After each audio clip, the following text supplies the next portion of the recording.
Salut à tous, c'est Axel de testmobile.fr. Alors, on est au MWC 2014 sur le stand de Sony. J'ai le Z2 dans la main juste ici. C'est un appareil qui est très intéressant. J'ai déjà publié une vidéo de prise en main. Moi, ce que je vous propose dans cette vidéo, c'est tout simplement de faire un focus. Et le mot est bien choisi, on va dire, le terme est bien choisi.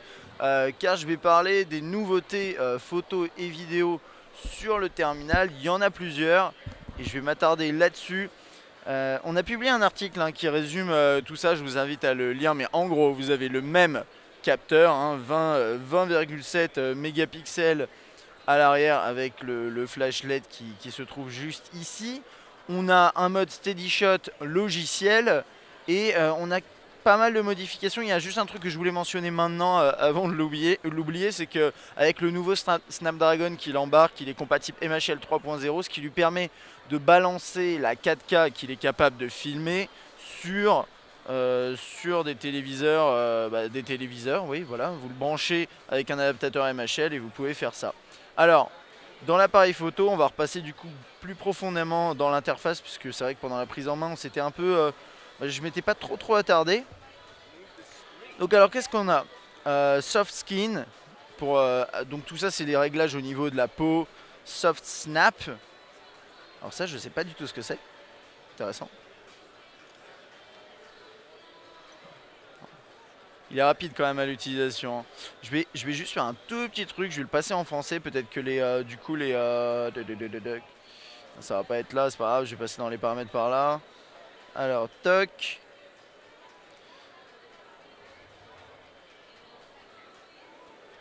Peut-être que du coup, les noms des options seront en français. Ça peut être plus parlant pour vous. Voilà.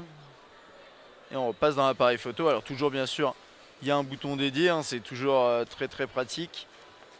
Et donc voilà, là je suis en mode paysage, je peux mettre en manuel de cette façon là.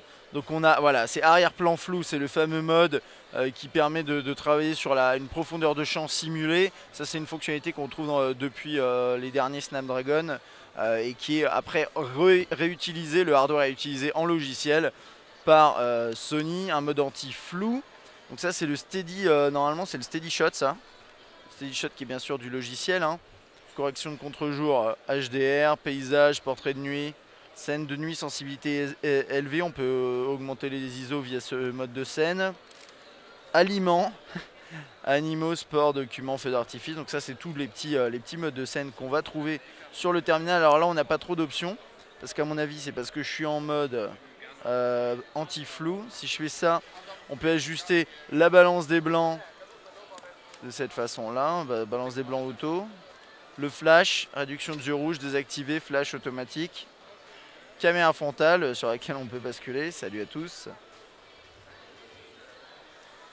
Là, on rentre là-dedans. Alors, vous aviez déjà vu, on peut passer en 20,7 mégapixels. On a un retardateur. Oups.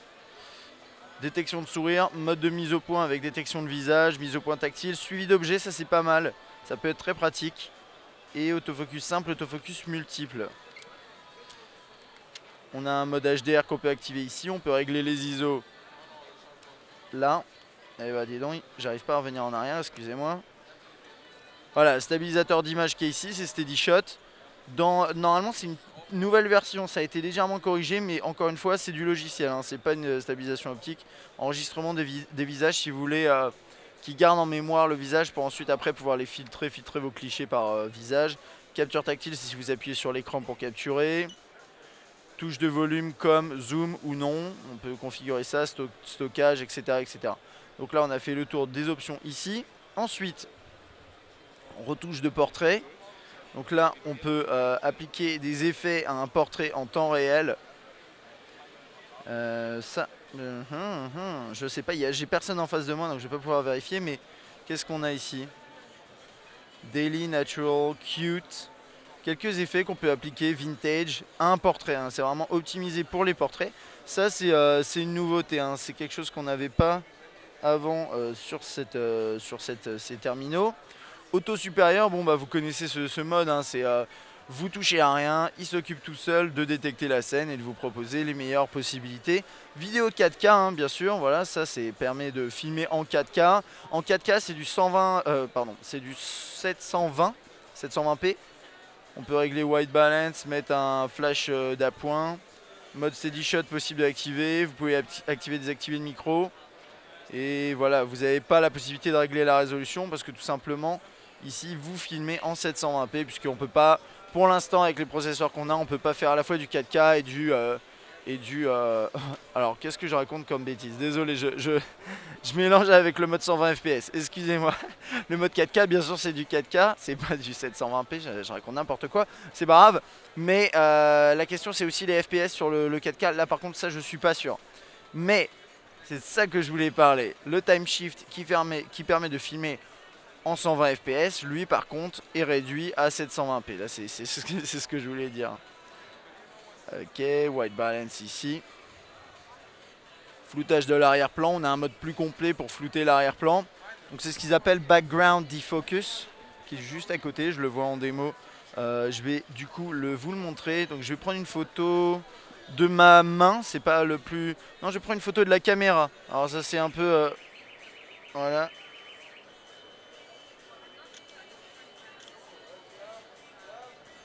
Alors, voyons voir. Impossible de flouter l'arrière-plan parce que ça a bougé. Excusez-moi, je vais le refaire du coup. Si ça vous dérange pas.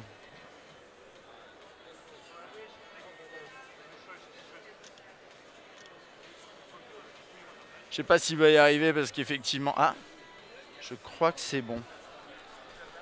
Alors, donc là j'ai enregistré, j'ai pris une photo de la caméra. Et vous voyez, vous pouvez ajuster le flou. Comme ça. Et je peux régler l'intensité du flou. Alors ouais, il y a des petits trucs qu'on peut voir.